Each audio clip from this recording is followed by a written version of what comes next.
News India 27 नव्या पिढीचं नवं माध्यम।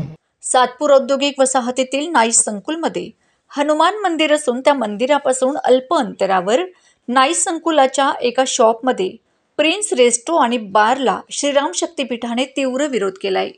9 डिसेंबर 2024 रोजी घेतलेल्या पत्रकार परिषदेमध्ये मंदिर परिसरातील बार तात्काळ बंद करण्यात यावे, अन्यथा आंदोलन छेडले जाईल असा इशारा देण्यात आला होता।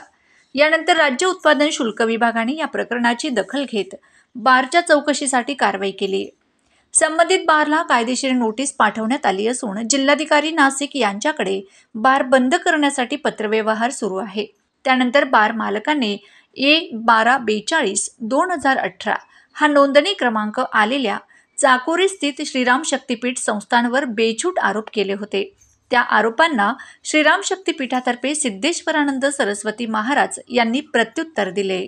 यावेळी नाईस संकुलचे मॅनेजर दिनेश पाटील तसेच इतर पदाधिकारी उपस्थित होते। श्रीराम शक्तीपीठ गेल्या 5 वर्षापासून नाईस संकुल इंडस्ट्रियल गाळे प्रकल्प सहकारी संस्थेतील हनुमान मंदिराच्या व्यवस्थापनाची जबाबदारी यशस्वीपणे पार पाडत आहेत। मंदिरातील दैनंदिन पूजाविधी, वार्षिक उत्सव आणि व्यवस्थापनाची जबाबदारी श्रीराम शक्तीपीठाकडेच आहे। मात्र सध्या मंदिर परिसरात सुरू झालेल्या बिअर बारमुळे हा परिसर दूषित होत असल्याची तक्रार श्रीराम शक्तीपीठ संस्थांनी केली आहे। शासन नियमांनुसार मंदिरासारख्या धार्मिक स्थळाच्या 75 मीटरच्या परिसरात मांसाहार किंवा बिअर बार चालवण्यास बंदी आहे।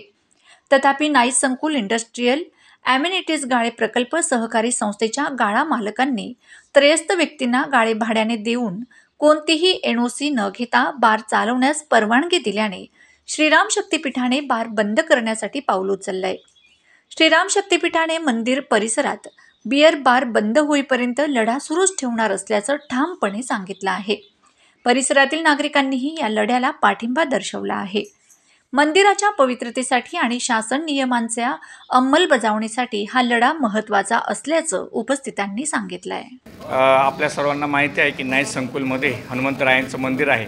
त्या मंदिराच्या अनुषंगाने आम्ही पत्रकार परिषद घेऊन प्रत्येकापर्यंत मेसेज पोहोचवला होता की जे काही बार आहे ते बार लवकरात लवकर बंद झालं पाहिजे, कारण अध्यात्माच्या मंदिराच्या ठिकाणी बार नको आहे। आणि जे काही क्रायटेरिया शासनाने ठरवून दिलेलं आहे 75